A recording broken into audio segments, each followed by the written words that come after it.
Хотелось бы просить вас сегодня о разговоре о так называемых «стрибах». Мгм. Кто это? Что это? Как они возникли? Кто их создавал? Откуда взялись эти люди? То есть настоящий портрет вот этого вот, на мой взгляд, самостоятельного, отдельного совершенно явления в тот период исторический, сразу после Второй войны. Мгм.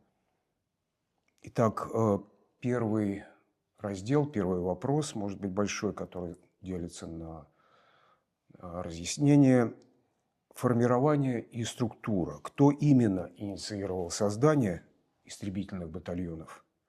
Какими документами или приказами их деятельность была узаконена тогда в оккупированной большевиками, Мгм. советской властью, второй раз оккупированной стране Литве? Мгм.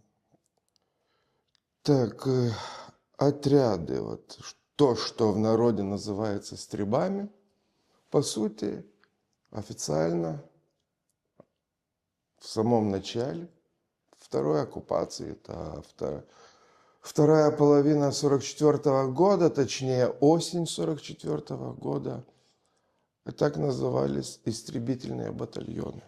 В народе они назывались стрибами, скребами и так далее и тому подобное.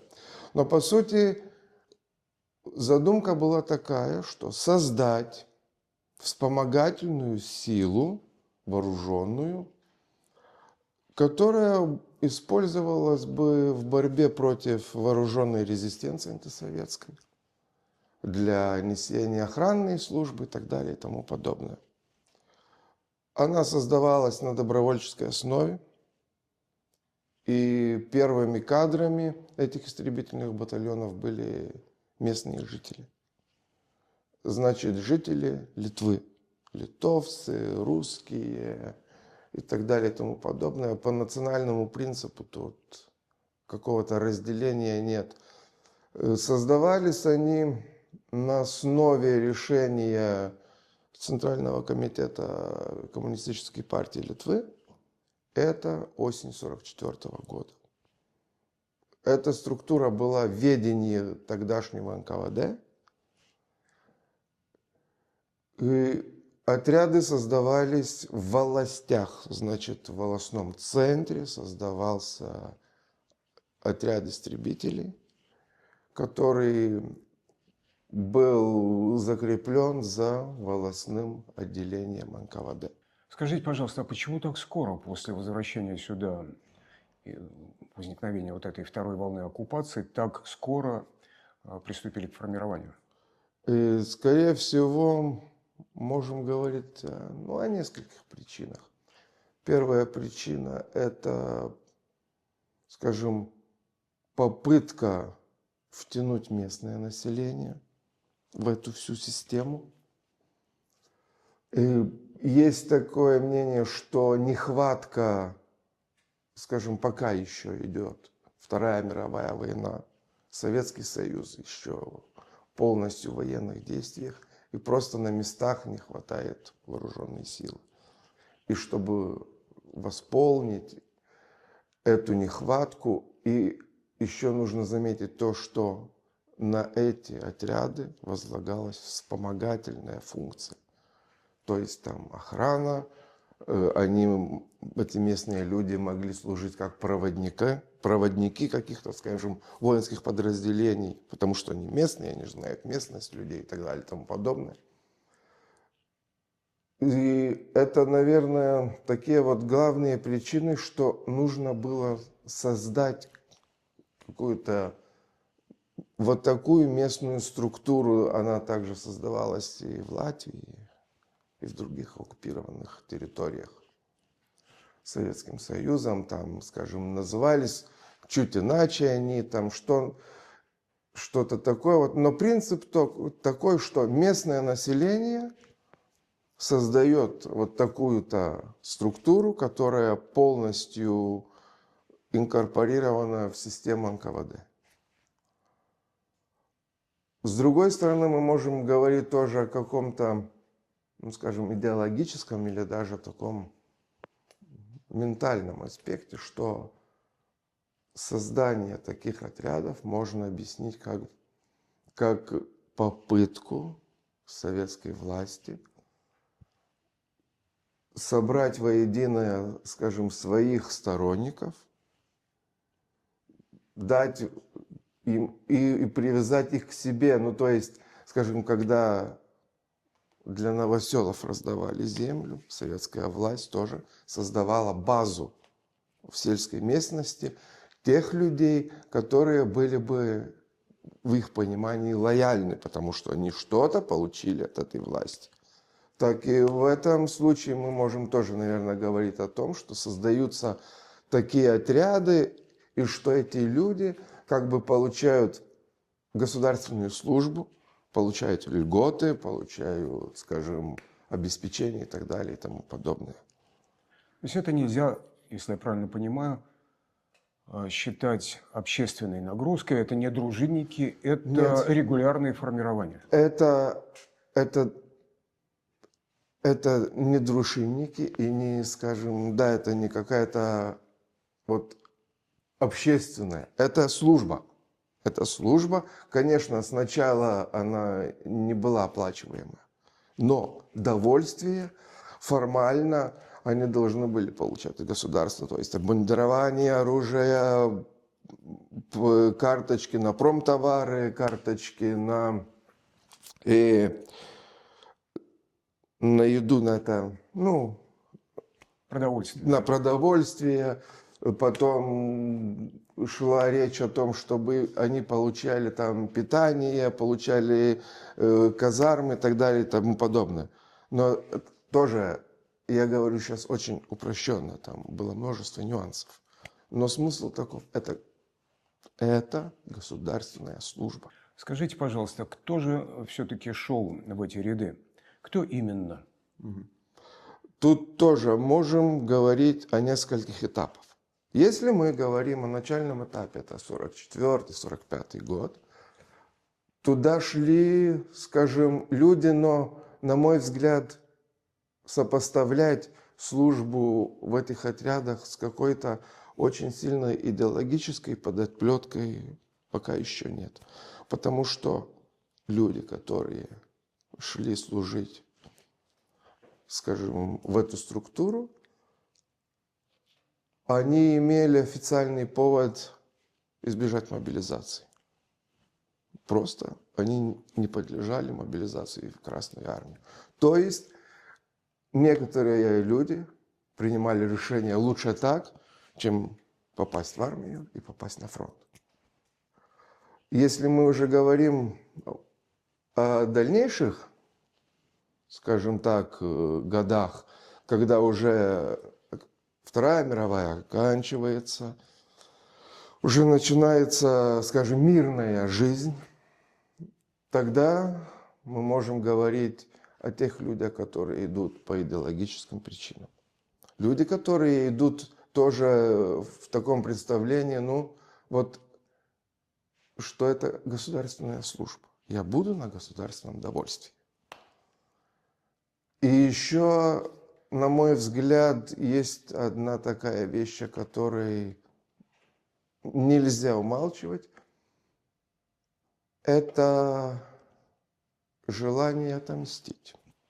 Если, скажем, человек, там, которого семья каким-то образом, скажем, подверглась там, физическому воздействию со стороны партизан, они довольно часто, молодые парни, сыновья, там, братья, они таким образом считали, что они могут отомстить. Но это тоже, по сути, это не есть, скажем, как такая, как аксиома, это только одно из, и не самое главное. Просто такая мотивация тоже была у Стребов, и об этом мы должны сказать. Скажите, пожалуйста, если мы возьмем, например, какой-нибудь волостной городок небольшой, то в пропорциях соотношения вот этих сил НКВД, местная милиция, стрельбы, сколько тех, других, третьих? Ну, снова зависит от времени, от периода. Но если так, снова, очень упрощенно, то в волостном центре отряд бойцов защиты народа, это где-то 20-40 человек. Может быть, чуть больше. Но, по сути, вот как-то так. Волостной центр – это отряд бойцов защиты народа. 45-го или 6-го года истребительные отряды, батальоны переименовали в отряды бойцов защиты народа. Потому что эти истребители в народе очень имели, скажем так, негативную коннотацию. И было решено переименовать, чтобы это было как-то вот приемлей, что ли. В понимании советов это, да, они защищали народ. Но люди как и называли их стрибами, так и продолжали называть. Так вот, их примерно, вот скажем так, около 40. В волостном центре чаще всего стоял взвод войск НКВД, МГБ или пограничников. Там несколько оперативников МГБ, которые занимались уже, скажем, деятельностью оперативной, направленной против партизан и вообще тем, что происходит, что называется антисоветской деятельностью, и милиция. Там участковые уполномоченные, там тоже людей, грубо говоря, там с десяток. Вот примерно такие силы – это волостной центр.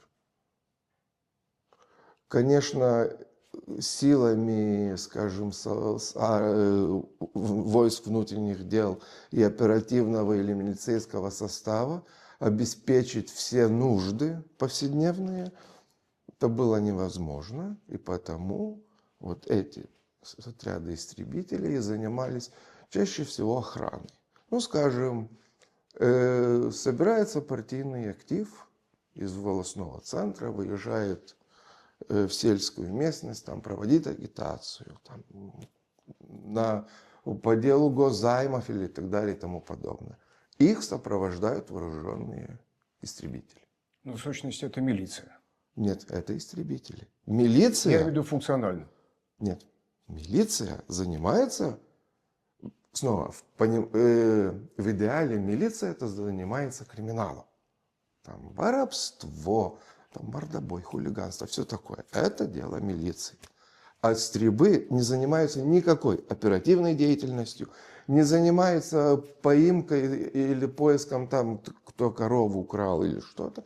Они это вспомогательная сила, которая используется в охране, используется в поисках партизан, в войсковых операциях против партизан, используется во время проведения массовых депортаций, во время охраны избирательных участков, когда идут эти якобы выборы и так далее и тому подобное. Они чисто такое, скажем, структура, которую можно затыкать всякие дыры, где не хватает, скажем, специалистов, оперативников и так далее и тому подобное.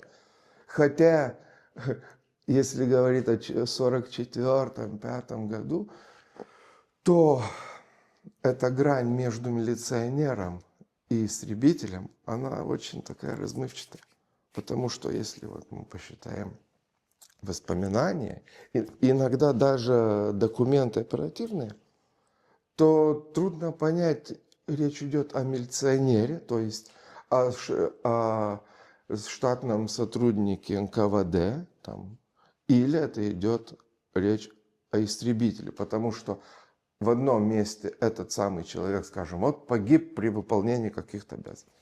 В одном месте погиб милиционер, в другом документе тот же случай, тот же человек, но он уже записан как истребитель.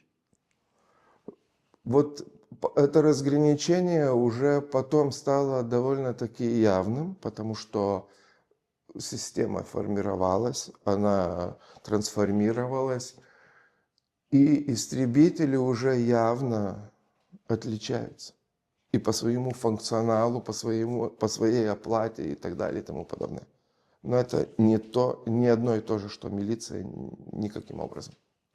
В поисковых, в наступательных операциях НКВД какая все-таки роль и какой вес был у Устревов? Довольно-таки, скажем, незначительный, если смотреть широко.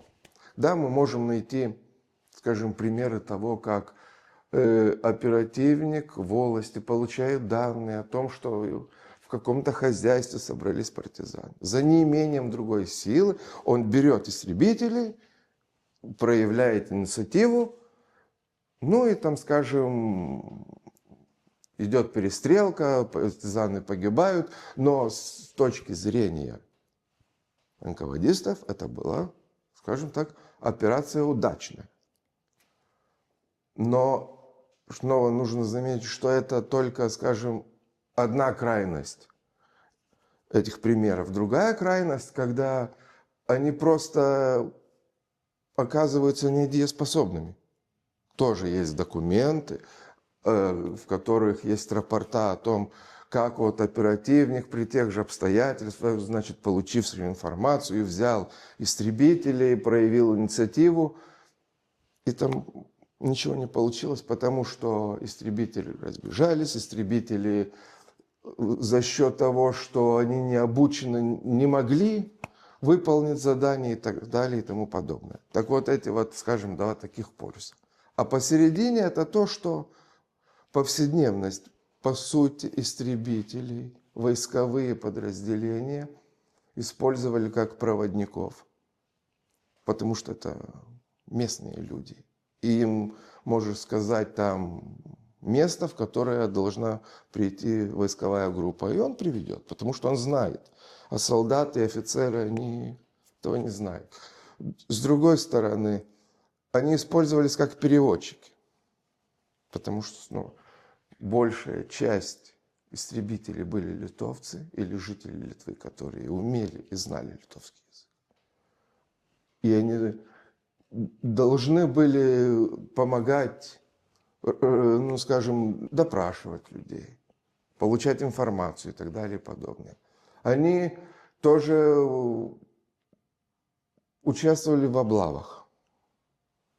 Если мы будем говорить снова о этом периоде 44-5 года, когда шли облавы по поимке укрывающихся от мобилизации, то истребительные отряды довольно-таки активно в этом использовались. Когда нужно просто идти по хуторам, там, по хозяйствам и искать. Вот для этого они полностью годились. Но снова говорить о том, чтобы это была какая-то уж реальная сила, об этом просто не стоит, потому что сами документы чекистов довольно-таки часто, и тенденция показывает, что, наверное, вот это и есть то, скажем, общий знаменатель, что да, что они не годны каким-то серьезным мероприятием, потому что нет выучки, вооружения, иногда мотивации и так далее и тому подобное. Хотя случаи, скажем, такой бравуры и что вот эти люди что-то в понятии советов сделали успешно, да, они были, конечно. Сколько в общей сложности их было? Наверное, в разные периоды по-разному, но все-таки можно ли отследить количество их? И по таким очень общим оценкам в период с 44 по 54 год, пока эта структура существовала, в этих отрядах защиты народа служило около 20 тысяч человек. Вот так. Это, конечно, самая большая часть, это первый период, 44-й, наверное, 6-й года, когда это сопротивление, вооруженное Советом, практически на пике и по количеству, и по активности, и так далее, и тому подобное. Их около 11 тысяч. Потом, год с годом, они уменьшаются. И в 54-м эта вся структура упраздняется. за ненадобностью. Просто незачем больше их держать. Потому что все переходит, эта повседневность, криминальные все дела переходят уже во ведение милиции, а государственной безопасностью уже занимаются районный аппарат уполномоченного КГБ. И полностью хватает тех уже сил, которые есть, и какая-то еще, скажем, дополнительная структура, она просто не нужна. Ну и к 53-му, 54-му партизанская война, Да. она все-таки стихает. Да, стекает, и вот в этом-то и есть, скажем, наверное, сама суть, что эти истребительные отряды, они были созданы как инструмент, ну такой, может быть, кривой, косой какой-то, но как инструмент борьбы против партизан. 20 тысяч – это в общей сложности, если я правильно понял? Да, за весь этот период, если мы вот так вот. Ну, примерно это так. Это люди, в это число и войдут эти погибшие, насчитывается где-то около 3000 за тот же период, что примерно 3000 истребителей погибло. Дальше это люди, которые там прослужили несколько месяцев или были уволены и уволились. Люди, которые прослужили там по 7-8 лет. Но общая численность примерно такая. Моральное состояние тоже, вероятно, разное за весь период. Если поначалу избежать мобилизации в Красную армию, но дальше-то, в общем, все понятно, для чего они существуют, для чего используются. Насколько устойчиво оно было, насколько ясно для них самих, и были ли какие-то срывы в любую сторону, в сторону насилия по отношению и к населению, и к партизанам, или наоборот, переход на сторону партизан? Так, ну начнем с последнего. Есть примеры, когда истребители переходили на сторону партизан. Просто вот тоже иногда случается так, что партизаны, ну, грубо говоря, засылают парня в этот отряд, с задачей, вот, получишь оружие, там, получишь, скажем, там какой-то подход к складу, к оружию, куда-то как-то, а потом возьмешь, что можешь, и уйдешь в лес. Ну, есть такие случаи.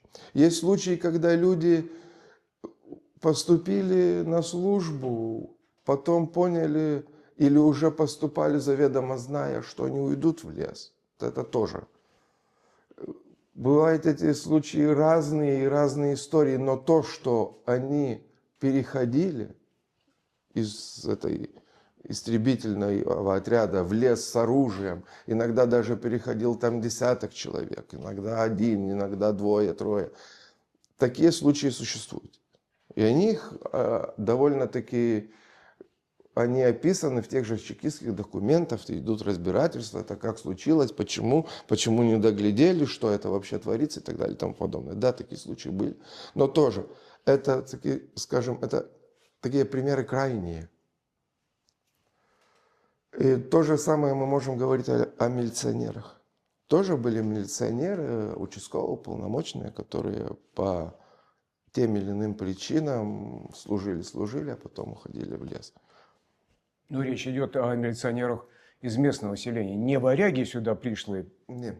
Это чаще всего и об этих ушедших в лес истребителях мы говорим исключительно о местных людях.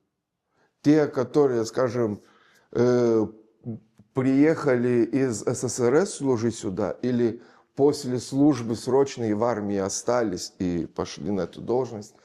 Ну, я, наверное, таких случаев не знаю, за исключением одного случая, когда в Таураге работник тюрьмы,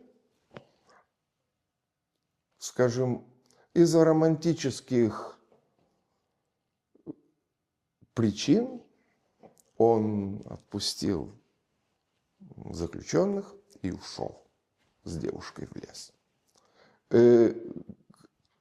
Как там складывалась его судьба, до конца неизвестно. Но это был, скажем, сотрудник НКВД, который просто влюбился в девушку. Девушка, близкие этой девушки были арестованы. И она его уговорила вот сделать такую вещь, что ты отпускаешь, мы уходим в лес там. Насколько там, как она это сделала, это тоже уже другой вопрос. Но это тоже единичный случай. И есть другая, скажем, сторона. Вот это, что моральное состояние истребительных отрядов всегда оставало желать лучшего. И это, скажем, не мое какое-то умозаключение или основываясь на каких-то воспоминаниях или что, это исходит из архивного материала, из документов, составленных самими чекистами, этих комиссий и так далее и тому подобное. Почему? Такая атмосфера, такое отношение жителей вокруг к ним? Или какие еще причины? Это комплекс причин. Первонаперво мы можем говорить о том, что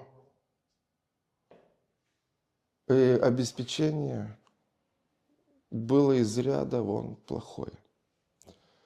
Скажем, это идет где-то до 49-го, наверное, года, что отчеты о действиях, о обеспечении отрядов бойцов защиты народа, ну что там, вот, но оно плохое. Вот.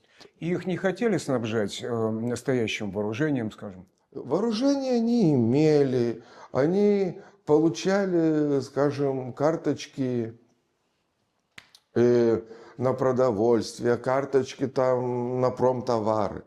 Но проблема была в том, что отоварить негде. И не то, что именно им нет, а вообще вот было это недостаточность всего продуктов и всего того там, просто это было невозможно сделать. И есть, скажем, переписка волостных, уездных отделов НКВД, начальников этих отрядов, которых пишет, ну, что вот карточки получили, а товарить не можем, нужно что-то делать.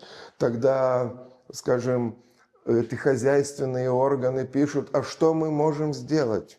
А мы не имеем ресурса.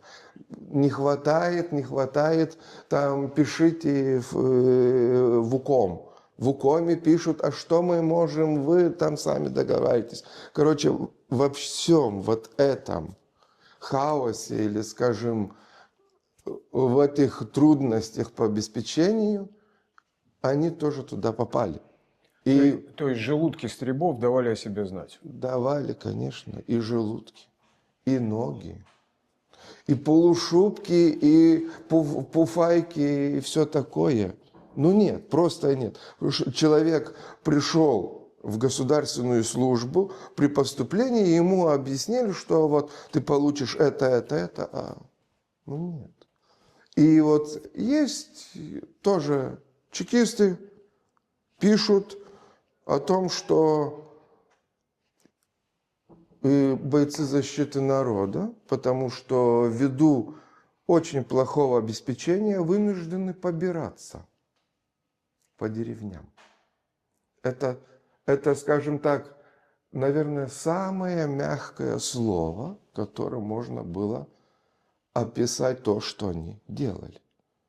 А по сути, если мы тоже почитаем документы по личному составу, мы увидим, что грабежи, отбирание всего, что можно отобрать, и продажа того награбленного – это повседневность. И мы имеем, скажем, уже только документированные там случаи, когда их уже на этом, грубо говоря, ловят, их там сажают на 10 суток, а потом увольняют. Некоторых передают в судебные органы. Но вот это грабеж. А если мы почитаем или вот так о воспоминаниях тогдашних людей, то мы увидим, что, ну, что истребитель и грабитель – это знак равенства, абсолютный. Это самые, вот скажем, то, что уже, ну, стало, наверное, таким общепринятым рассказом, что вот пришли истребители искать партизанов и начали партизанов искать в комоде. Ну вот так. И это, если мы сопоставим воспоминания, сопоставим архивные материалы, мы увидим, что да, грабеж – это, ну, была повседневность. Ну и как же складывался образ и репутация вот этих вот стрельбов среди людей вокруг? И что делала советская оккупационная пропаганда для того, чтобы создать, наверное, героический, наверное, достойный образ, а тем не менее… Но тем не менее, вот это тоже нужно иметь в виду, что, скажем так, в понимании тогдашнего общества, вот, скажем, солдат, да, НКВДшник, там, коммунист или что-то вот в из этой системы, ну да, они оккупанты, они враги, они очень плохие, но вот они такие, потому что они пришлые, они оккупанты. А вот эти, это же местные, это же наши, это не то, что предатели. Партизаны в своих документах, их прямо называли таутос ижгамос, это значит выродки народа.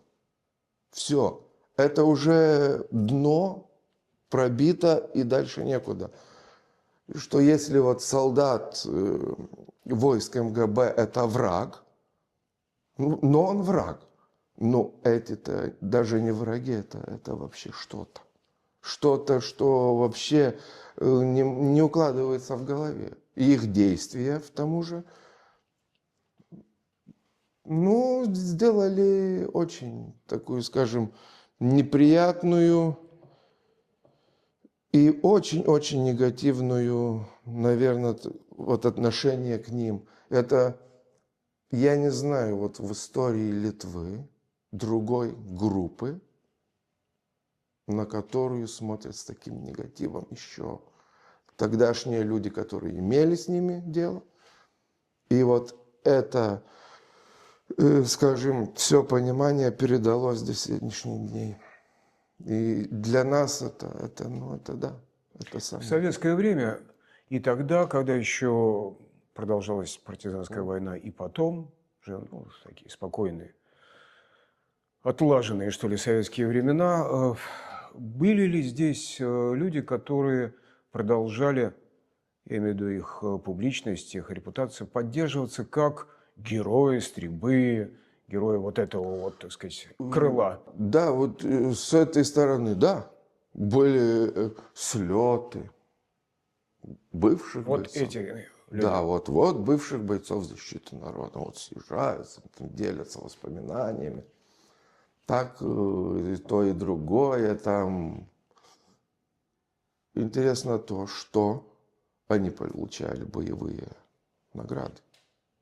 Вот человек, который прошел войну, у него на груди та же медаль или орден, что у этого товарища.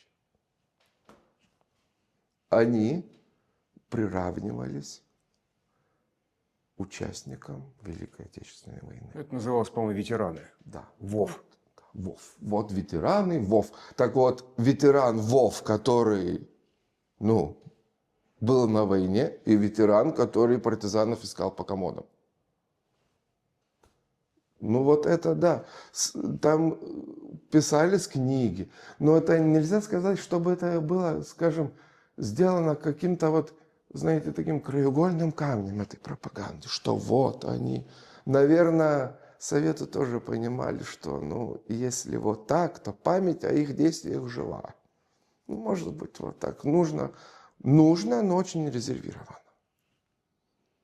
Но, по сути, то, что они сделали, их деятельность оставила такой отпечаток в ментальности, вот, скажем, литовского народа, что обелить я не знаю как, и, наверное, невозможно. Не могли бы вспомнить какие-то отдельные примеры, судьбы, заслуги в кавычках конкретных совершенно стрельбов? О конкретике, ну, скажем, можем говорить вот о такой вещи, как участие в депортациях. По сути, они во всех депортациях, они были в составе так неназываемых опергрупп. Это значит, опергруппа – это офицер войск внутренних или пограничных, несколько солдат, представитель милиции, но это уже если мы говорим о 50-х, а до этого чаще всего представители этих стрельбов и местный партактив, несколько человек. Эта группа приходит непосредственно к человеку в дом, ну, и говорит, ну, собирайся. Там час тебе, два, как. Вот это люди, которые пришли в дом, грубо так говоря, образно, к моему деду, сказали, собирайся, и отвезли его на железнодорожную станцию и передали в эшелон. Они получали потом вот эти дома или имущество? И тоже, скажем так, иногда нет. Потому что имущество, конфискованное ссыльных, реализовывалось по довольно-таки строгим инструкциям. Были эти, ну, как бы аукционные торги, как сказать, где было можно купить, было можно и получить. Но по большему части это шло, скажем, и как мат-части для создающихся колхозов, там дома перевозились в областные центры для школ, контор и так далее и тому подобное. Так, чтобы говорить, чтобы они за то, что они принимали участие в депортациях, получали какое-то вознаграждение от этого, ну, не стоит так говорить. Но довольно часто они получали премии, вознаграждения и так далее и тому подобное просто за свою службу. А это вот участие в депортации – это одно из. Но это очень, скажем так, сильно. И ведь люди прекрасно знали их, это же соседи.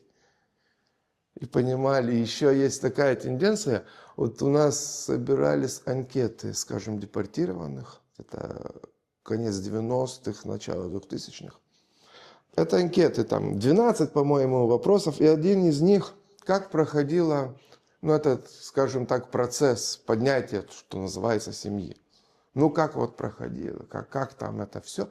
И интересно то, что в этих документах довольно часто прослеживается такая линия, что вот солдаты и офицеры вели себя корректно, насколько это возможно, скажем.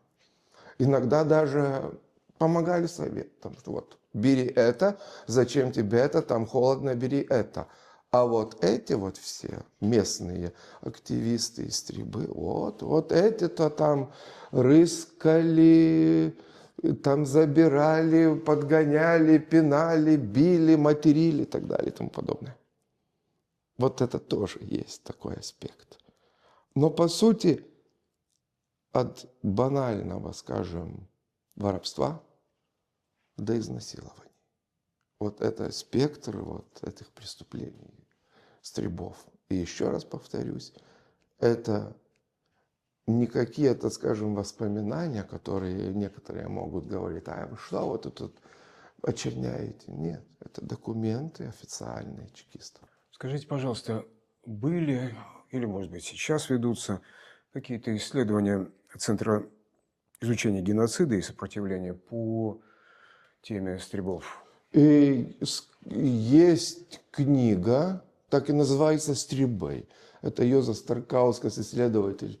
Он занимался исследованием, скажем, войск чекистских, этими истребками, и занимался еще там вооруженными группами и так далее и тому подобное. Короче, вот этой всей вооруженной, скажем, составляющей советской власти в сталинские времена, так есть большая, огромная книга, так и называется «Стрибай». Он там мотивация, этническая составляющая и образование и так далее, подобное, с примерами, с этим, скажем, с динамикой числа и так далее и тому подобное. Сейчас в нашем центре собирается такая, как бы, скажем, база данных первичных именно о истребках. Ну, там тоже есть, скажем, заранее оговоренные вопросы, там, я не знаю, там 12 или сколько, и это классифицируется. Ну, по сути, вот как-то так. Но по большей части это дело воспоминаний, это дело с каких-то свидетельств очевидцев и так далее и тому подобное. Моральная оценка в обществе литовском, она однозначная или все-таки остаются какие-либо дискуссии? В самом обществе или в академической среде? На мой взгляд, только негативное, и тут уже нет никаких «а что, а если бы». Это негатив. Просто негатив. Потому что, ну, я повторюсь, тем людям, которые имели с ними дело, это было уже ниже некуда. Человек не может уже ниже пасть. Даже самый, скажем, там, отпетый, я не знаю, вор или кто. Ну, все. Но это еще что-то ниже. И это все и осталось. Так что я даже не представляю, если сейчас кто-то вот сказал, понимаете, а вот они тоже там как-то. Ну, наверное, нет. Их действия уже сделали из них то, что и есть.